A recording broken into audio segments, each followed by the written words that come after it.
रात का तीसरा पहर था। बगदाद की फिजाओं में एक रहस्यमयी सुकून था। आसमान पर तारे चमक रहे थे और हवा में एक पाकीज़ा खुशबू फैली हुई थी। उम्मुल खैर अपने घर में नमाज अदा करने के बाद तस्बीह में मशगूल थीं। उनकी आंखों में एक अलग तरह की रोशनी थी जो अल्लाह के अनवार से भरी हुई थी। अचानक उनकी आंखें भारी होने लगी। एक पाकीज़ा रोशनी कमरे में फैल गई और उन्होंने देखा कि आसमान से फरिश्तों की एक जमात उतर रही है। उनके बीच एक बेहद नूरानी शक्ल वाले फरिश्ता खड़ा था, जिब्राइल अलैहिस्सलाम।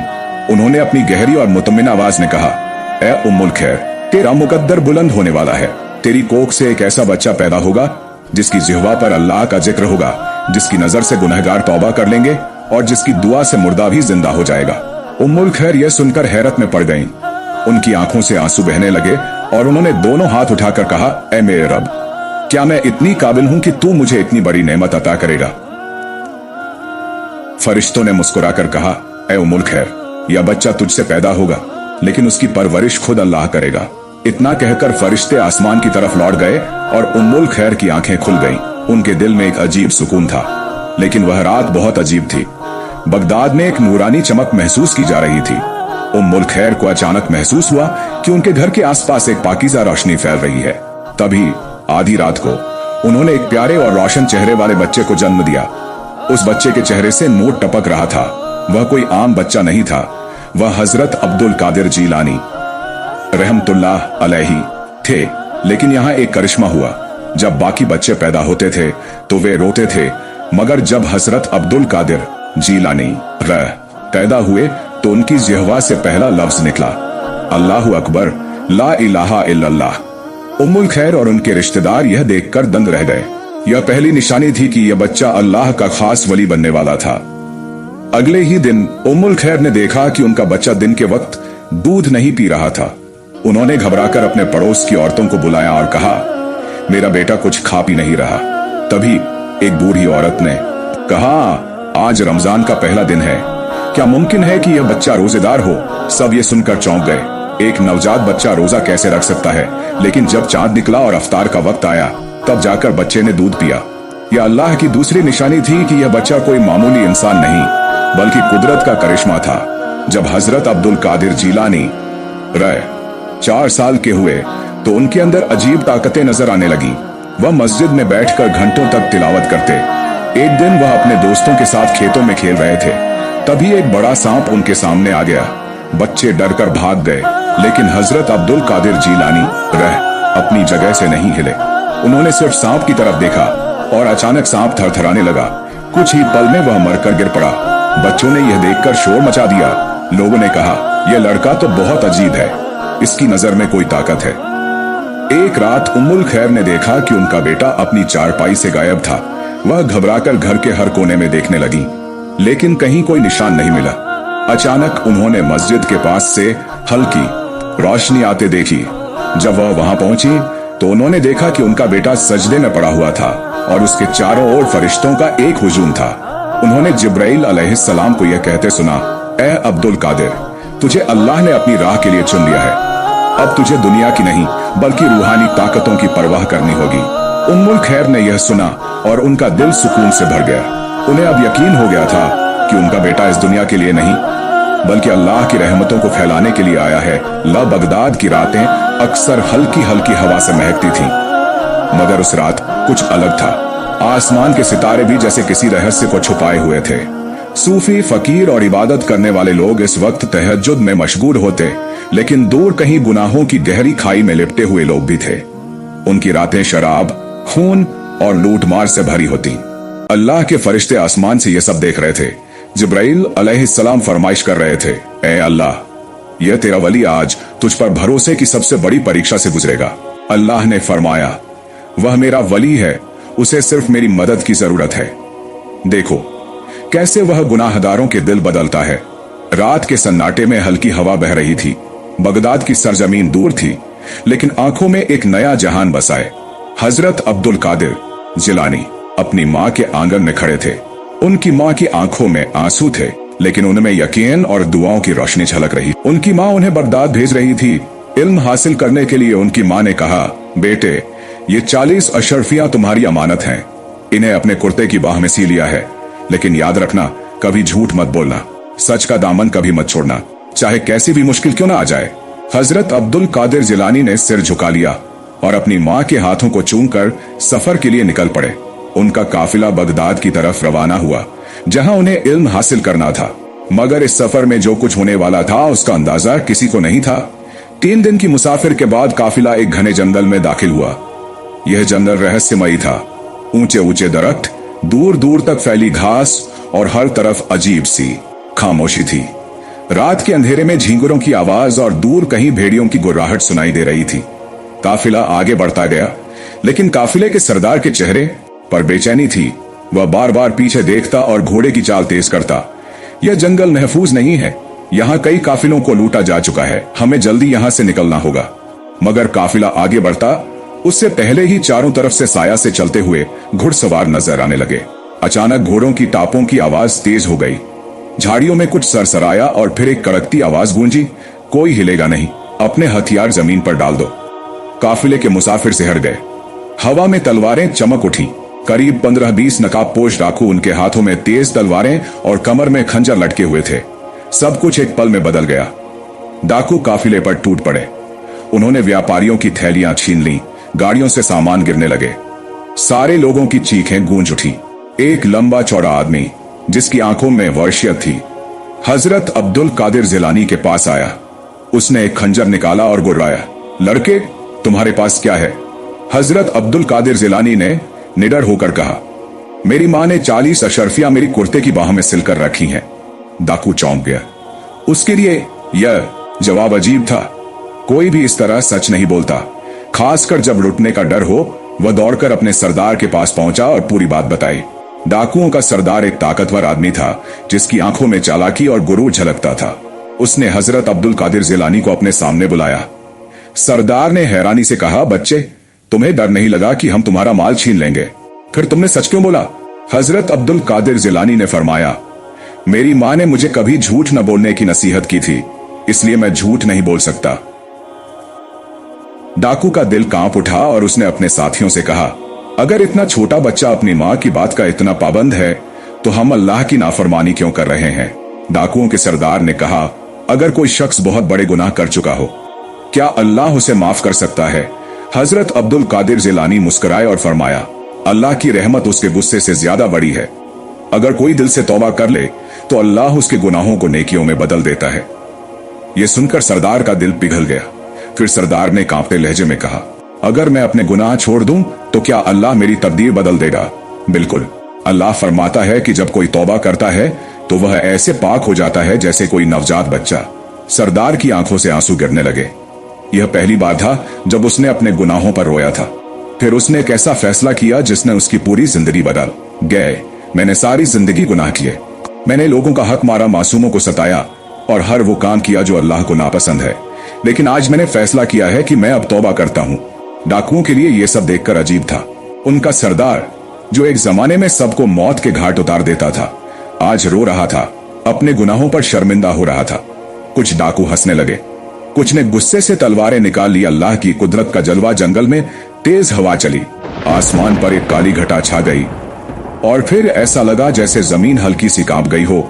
डाकू घबरा गए, यह क्या हो रहा है? उसी वक्त हजरत अब्दुल कादिर जिलानी ने दुआ के लिए हाथ उठाए और कहा, या अल्लाह, जिसने तेरी तरफ रुख किया है उसे अपने करम से नवाज दे। फिर ऐसा हुआ कि कई डाकू भी रोने लगे और कहने लगे, अगर सरदार तौबा कर सकते हैं तो हम क्यों नहीं? धीरे धीरे सारा गिरोह अपने गुनाहों पर पछताने लगा। आज वह सरदार जो मौत का साया कहलाता था, अल्लाह की रहमत की छांव में आ चुका था। अब उसने अपने डाकुओं को इकट्ठा किया और कहा, हम अब लुटेरे नहीं बल्कि अल्लाह के बंदे बनकर जिएंगे। फिर सारे डाकू लौट गए जंगल से वापस। अपने खेमे में सरदार सालिक बिन हारिस और उसके साथियों ने जंगल छोड़ दिया। अब वे डाकू नहीं रहे, अब वे तौबा करने वाले लोग थे। उनका अगला कदम बगदाद की तरफ था, जहां वे हजरत अब्दुल कादिर जिलानी से इल्म और रहनुमाई लेना चाहते थे। लेकिन रास्ता आसान नहीं था। रास्ते में जब उन्होंने एक कारवां देखा तो पुरानी फितरत उन्हें आजमाने लगी। एक डाकू फुसफुसाया, हमारे पास कुछ नहीं, अगर हम सिर्फ इतना लूट लें कि बगदाद पहुंचने का खर्चा निकल आए। सरदार ने गहरी नजर से उसे देखा और कहा, अगर हम आज फिर से गुनाह की राह पर लौटे तो हमारी तौबा सिर्फ एक मजाक बन जाएगी। डाकू शर्मिंदा हो गया। जब वे बगदाद पहुंचे, सुबह होते ही बगदाद में हलचल मच गई। शहर में यह खबर आग की तरह फैल गई कि रात को सबसे खूंखार डाकू तौबा कर चुके हैं। लोग एक दूसरे से पूछ रहे थे, यह कैसे मुमकिन हुआ? क्या यह कोई जाल है? बगदाद के कुछ लोगों को यकीन नहीं हो रहा था। उन्होंने कहा, यह डाकू हमें धोखा दे रहे हैं, ये फिर से लूटमार करेंगे। बात सुल्तान तक पहुंची। सुल्तान ने हुक्म दिया कि उन डाकुओं को शहर के दरबार में हाजिर किया जाए। डाकू सरदार और उसके साथी जब दरबार पहुंचे तो लोग उनकी हालत देखकर हैरान थे। कल तक जिनके जिस्म पर सोने के गहने होते थे, आज वो फटेहाल थे। कल तक जिनके चेहरे गुरूर से भरे होते थे, आज उनकी आंखें शर्म से झुकी थी। सुल्तान ने गुस्से से पूछा, तुम पर कई कत्ल और डकैती के इल्जाम हैं, तुम्हें फांसी दी जानी चाहिए। डाकू सरदार ने सर झुका दिया। वह जानता था कि यह सजा उसके गुनाहों के मुकाबले कुछ भी नहीं। मगर तभी हजरत अब्दुल कादिर जीलानी ने आगे बढ़कर फरमाया, अगर ये मर गए तो इनके गुनाहों का हिसाब कौन देगा? मगर अगर ये जिंदा रहकर अल्लाह के बंदे बने तो हो सकता है कि ये जितने गुनाहों के हिस्सेदार थे उससे ज्यादा नेकी कमाए। दरबार में सन्नाटा छा गया। सुल्तान ने गहरी सोच में डूबकर पूछा, क्या इनकी तौबा सच्ची है? हजरत फरमाया, अगर ये झूठे हैं, मगर अगर ये सच्चे हैं तो इनके जरिए कई और गुनाहगार भी राह पर आ सकते हैं। सुल्तान ने ठंडी सांस ली। अगर तुम वाकई सच्चे हो तो अब तुम्हें शहर के सबसे गरीब लोगों की खिदमत करनी होगी। तुम्हें उन्हीं लोगों की सेवा करनी होगी जिन पर तुमने जुल्म किए। अगर 1 साल तक तुमने नेक अमल किया तो तुम्हारी तौबा कबूल समझी जाएगी। बगदाद की गलियों में नया कारवां, अब बगदाद की गलियों में एक नया मंजर था। वही डाकू जो कभी घोड़ों पर दौड़ते हुए लोगों को लूटते थे, अब उन्हीं सड़कों पर झाड़ू लगा रहे थे। वही डाकू जो कभी अमीरों से सोना खींचते थे, अब गरीबों को खाना खिला रहे थे। डाकू सरदार हर सुबह सबसे पहले हजरत के पास आता और कहता, मुझे अब भी लगता है कि मैं काबिल नहीं हूं, मेरी तौबा कबूल होगी या नहीं? हजरत अब्दुल कादिर मुस्कुराकर फरमाते, अगर दिल में खौफ है तो समझो कि अल्लाह ने तौबा कबूल कर ली।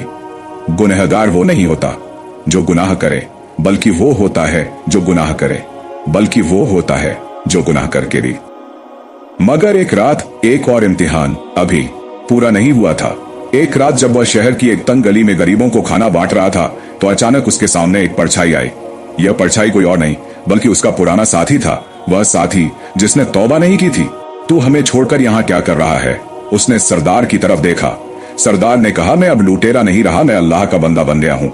मगर वह साथी हंस पड़ा। क्या तुझे लगता है कि तेरा अतीत तुझे छोड़ देगा? सुल्तान का हुक्म था कि डाकू सरदार और उसके साथियों को गरीबों की खिदमत के लिए भेजा जाए, कि वही लोग जो कभी तलवारों के बल पर शहर को कांपाते थे, अब हाथ में झाड़ू और पानी के घड़े लेकर गरीबों की खिदमत करेंगे। क्या ये सच में बदल गए हैं या यह बस एक नाटक है? लोगों के दिलों में शक था, लेकिन अल्लाह के वली जानते थे कि तौबा की राह आसान नहीं होती। हर मोड़ पर इम्तिहान होता। सुबह की पहली किरण के साथ वह फटेहाल कपड़ों में सिर झुकाए झाड़ू लेकर उस गली में पहुंचा जहां बगदाद के सबसे गरीब लोग रहते थे। जैसे ही उसने झाड़ू उठाई, एक बूढ़ी औरत ने उसे पहचान लिया। अरे, तू वही जालिम डाकू है ना जिसने मेरे बेटे को लूटा था? बूढ़ी औरत ने गुस्से से उसकी तरफ देखा। डाकू सरदार का दिल धड़क उठा। उसके पुराने गुनाह अब उसके सामने आ रहे थे। वह सोचने लगा, क्या यह तौबा का इम्तिहान है? हाँ अम्मा, मैं वही हूँ, उसने धीमे लहजे में जवाब दिया। बूढ़ी औरत ने अपनी लकड़ी उठाई और जोर से सिर पर मार दी। तो अब सफाई करने आया है। पहले हमारी जिंदगी गंदी की, अब सफाई कर रहा है। डाकू सरदार के अंदर कुछ उबाल मारने लगा। यह वही आदमी था जिसकी तलवार के डर से लोग कांपते थे। अगर वह चाहता तो एक बार में इस बूढ़ी औरत को खत्म कर सकता था, लेकिन अब वह वही आदमी नहीं था।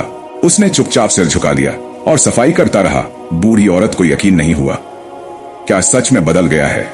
उसने पानी की एक प्याली लाकर डाकू सरदार के हाथ में दी और कहा, अगर तू सच में बदल गया है तो ये ले, मेरे घर का पानी पीकर दिखा। डाकू सरदार ने कांपते हाथों से प्याली ली और पी गया। बूढ़ी औरत की आंखों में आंसू आ गए। अल्लाह बड़ा है, तौबा कबूल हो गई तेरी। कुछ दिन बाद एक नौजवान उसके पास आया। मुझे मेरा इंसाफ चाहिए। डाकू सरदार ने उसकी तरफ देखा। वह उसकी आंखों में अजीब नफरत देख सकता था। तूने मेरे बाप को मारा था, अब तुझे भी वही सजा मिलनी चाहिए। डाकू सरदार ने कुछ नहीं कहा। उसने सिर झुका लिया और कहा, जो भी इंसाफ तुझे चाहिए ले ले, मैं तैयार हूं। नौजवान के हाथ कांप गए। कैसे मारूं तुझे? तू तो खुदा अल्लाह के रास्ते पर है। डाकू सरदार की आंखों में पानी आ गया। अगर तुम मुझे मार दे तो भी मैं कुछ नहीं कहूंगा, लेकिन अगर तुम मुझे माफ कर दे तो शायद तेरा बाप भी तुझे दुआ देगा। लड़के की आंखों से आंसू टपक पड़े। उसने अपना खंजर जमीन पर फेंक दिया और डाकू सरदार से लिपट गया। मैं तुझे माफ करता हूं। रात को जब डाकू सरदार अपने ठिकाने में सो रहा था, उसे एक अजीब आहट सुनाई दी। एक परछाई धीरे धीरे उसकी तरफ बढ़ रही थी। कौन है? उसने पुकारा। कोई जवाब नहीं आया। वह उठा और धीरे धीरे बाहर निकला। अचानक किसी ने पीछे से उसके गले पर खंजर रख दिया। अगर तू सच्चा तौबा करने वाला है तो चिल्लाकर अल्लाह को पुकार। डाकू सरदार ने आंखें बंद की और धीमी आवाज में कहा, अल्लाह। अचानक खंजर वाले आदमी की पूरी बॉडी कांपने लगी। नहीं, यह नाम मैं नहीं सुन सकता।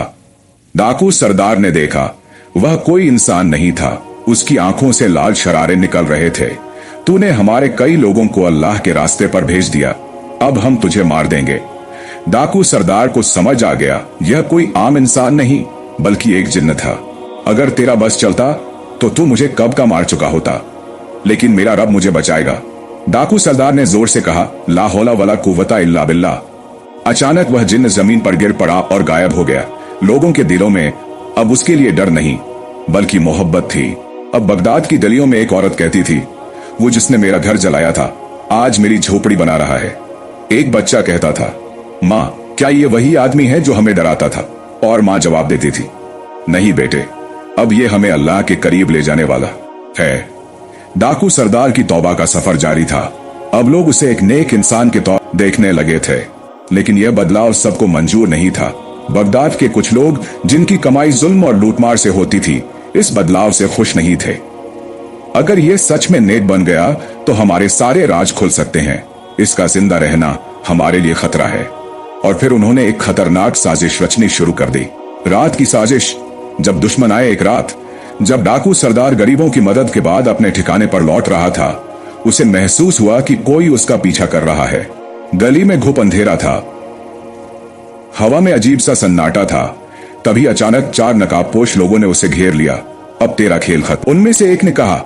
डाकू सरदार को एहसास हो गया कि ये उसी के पुराने साथी हैं, वो लोग जो उसकी तरह तौबा नहीं कर सके और अब उससे नफरत करने लगे थे।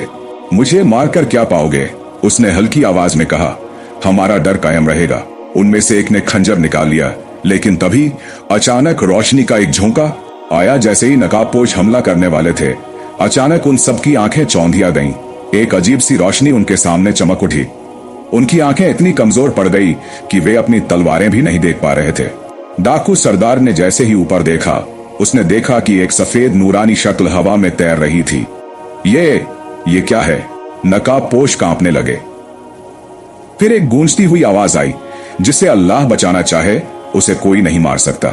नकाबपोश डर के मारे भाग खड़े हुए। डाकू सरदार की आंखें नम हो गईं। उसने झुककर सजदा किया।